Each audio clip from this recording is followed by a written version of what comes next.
नमस्कार, आदाब, सत श्री अकाल, जय हिंद और वंदे मातरम। आप सभी का ईवी ड्राइव द फ्यूचर में स्वागत है।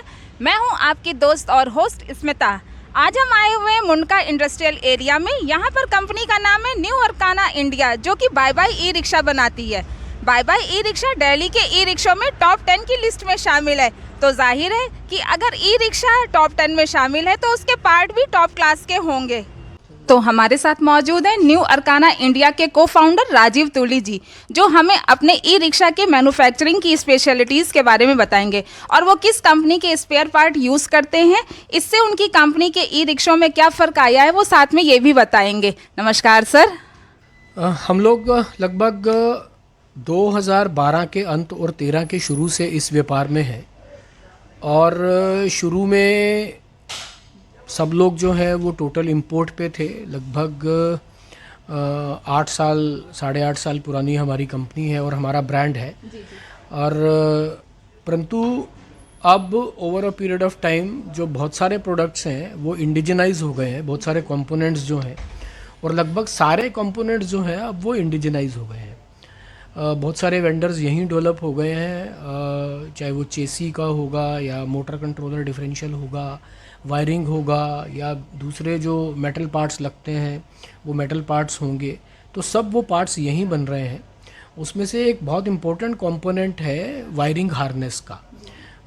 हमारी जो गाड़ी है, पहले मैं आपको उसके बारे में बताता हूँ। हमारी जो गाड़ी है वो गाड़ी अपनी स्टर्डीनेस के लिए मार्केट में इतने लंबे समय तक है, क्वालिटी से कॉम्प्रोमाइज़ नहीं करते हैं हम लोग। तो इस कारण से ही इतना सारा समय जो है हमने इस पूरे ट्रेड में, लॉकडाउन आया, लॉकडाउन गया, उससे पहले इंपोर्ट बंद हुआ, इंपोर्ट चालू हुआ, प्रोडक्ट बैन हुआ, वो सब सरवाइव करते करते आज देश भर के लगभग 11 स्टेट्स में, 11 प्रांतों में हमारी प्रेजेंस है। 11 प्रांतों में माल जाता है, 11 स्टेट्स में। और जैसे मैंने पहले बताया, बहुत सारे जो कंपोनेंट्स हैं वो इंडिजिनाइज हो गए हैं, वो भारत में बनने लगे हैं और क्वालिटी भी लोग उसमें मेंटेन कर रहे हैं। और हमारा ऐसा मानना है कि ये जो वायरिंग हार्नेस है इसमें, वो वायरिंग हार्नेस जो है वो जैसे मनुष्य के शरीर में धमनियाँ होती हैं, वेन्स होती हैं, तो वैसे ही वायरिंग हार्नेस जो है वो इस रिक्शे में होती है। तो जो भी बिजली बैटरी से लेकर के मोटर के माध्यम से रिक्शे को चलाने के लिए उपयोग होनी है, उसमें वायरिंग हार्नेस जो है वो बहुत एक इम्पॉर्टेंट कंपोनेंट है। और हम बहुत पहले बड़ा असमंजस में रहते थे कि वायरिंग हार्नेस किससे लें, क्या करें, ठीक चलेगी नहीं चलेगी। तो परंतु जो हमारी वो सर्च है, हमारी जो खोज है, वो वीविल पर जा कर के रुकी। वहाँ से वीविल से हमने ये वायरिंग हार्नेस लेना प्रारंभ किया। क्वालिटी मेंटेन करते हैं, जो क्वालिटी प्रॉमिस करते हैं वो क्वालिटी डिलीवर करते हैं। वो क्वालिटी डिलीवर करने के कारण से वायरिंग हार्नेस की जो एक टेंशन थी हमारी, वो समाप्त हो गई, वो ख़त्म हो गई। और वायरिंग हार्नेस के साथ कुछ छोटे कंपोनेंट्स भी, हम फ्लैशर है, हॉर्न है, रिवर्स हॉर्न है, मेन हॉर्न है, बज़र है, ये सारी चीज़ें भी हम, रिले है, ये सब कंपोनेंट्स भी जो हैं वो हम वीविल से लेते हैं। और जैसा बताते हैं, जनरली क्या होता है कि वायरिंग हार्नेस में आपको अंदर बताया कि 8 mm की वायर लगी है या 10 mm की वायर लगी है, तो आप वर्नियर कैलिप, अब अगर आप वर्नियर निकालोगे, उस पर लगाओगे, तो जैसे हमने जब भी इनका माल आता है तो हम उसको इलेक्ट्रॉनिकली, इलेक्ट्रिक हमारे पास वर्नियर है, हम उसको माल को उससे चेक करते हैं और चेक करने के बाद जो है वो माल फैक्ट्री में एंटर होता है। तो हमें जैसा इन्होंने कह के शुरू में आहूजा वालों ने हमें कहा था, तो वैसा ही माल जो है वो हमारा लगातार निकलता है। तो हमें क्वालिटी की प्रॉब्लम नहीं आती है। और हाँ, कुछ बातों पे हमारा उनका झगड़ा होता रहता है बीच बीच में, मगर वो सब, जब वेंडर हो और एक जो 2 बर्तन है तो वो एक साथ थोड़ा बजेंगे भी। परंतु क्वालिटी के मामले में हमारा ये मानना है कि हमारी जो पहले ये समस्या थी कि भाई क्वालिटी में प्रॉब्लम आती है या कुछ होता है, तो वो समस्या अब हमारी दूर हो गई है जब से इनके साथ जुड़े हैं हम लोग। कितना समय हुआ है आपको वीविल के साथ काम करते हुए? क्या एक्सपीरियंस रहा उनके साथ और क्या रिजल्ट रहा है? ऐसी अगर कोई कंप्लेंट भी अगर आई है तो उसको कैसे दूर किया गया है, वो इसके बारे में भी कुछ बताएं।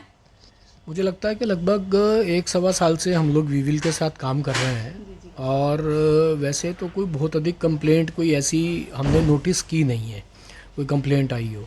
मगर अगर कोई कंप्लेंट आती भी है तो उसका रेजोल्यूशन हो जाता है समय से, उसका सॉल्यूशन दे देते हैं वो हाथ की हाथ। और थोड़ा सा एक जो मतलब आप लोगों को लगे कि भाई सब कुछ एकदम 100% है, तो 100% किसी के साथ नहीं होता। जो सिग्मा 6 है वो भी 99.9% होता है।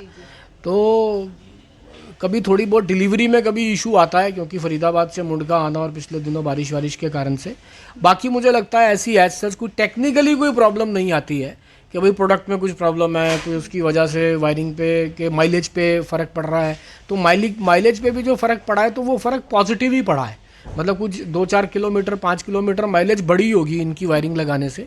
वायरिंग मतलब और कोई मुझे लगता है कि जो TND लॉसेस, जिसको ट्रांसमिशन एंड डिस्ट्रीब्यूशन लॉसेस जो बोलते हैं, वो ट्रांसमिशन लॉसेस बहुत कम है। इस कारण से एफिशिएंसी जो है वो ई रिक्शा की बढ़ी है हमारी तो वीविल की वायरिंग लगाने के बाद। जैसा कि सर वीविल कंपनी कह रही है कि उसकी किट भी वो मार्केट में ला रहे हैं, ई रिक्शा की 2-3 महीनों में आ रही है, तो सर आप उसके लिए क्या कहना चाहेंगे? देखिए, अगर वीविल के बाकी प्रोडक्ट्स भी, कुछ और प्रोडक्ट्स भी और किट वगैरह भी अगर वो लेकर के आते हैं तो ये स्वागत योग्य कदम है। मुझे लगता है कि इससे थोड़ा उन प्रोडक्ट्स का भी, उन कंपोनेंट्स का भी थोड़ा स्टैंडर्डाइजेशन होगा, थोड़ा अच्छी क्वालिटी, क्योंकि क्वालिटी अच्छी रहती है इनकी, तो हम ये अपेक्षा करते हैं कि अच्छी क्वालिटी की किट लेकर के आएंगे। और अगर वो ला रहे हैं तो इसके लिए उनको बहुत बहुत शुभकामनाएं, और जब आएगी तो हम बिल्कुल ट्राई करेंगे, उसको लगवाएंगे, अपने यहाँ पर देखेंगे। तो जैसा कि bye bye e rickshaw company के को फाउंडर राजीव तुली जी ने बताया कि वो वीविल के स्पेयर पार्ट्स लगा रहे हैं, जिससे उनकी कंपनी के ई रिक्शों के माइलेज में भी फर्क आया, पिकअप भी बढ़ी है और चार्जिंग में भी फर्क आया है। सर, आपने इतनी अच्छी जानकारी दी स्पेयर पार्ट्स के बारे में, उसके लिए बहुत बहुत धन्यवाद।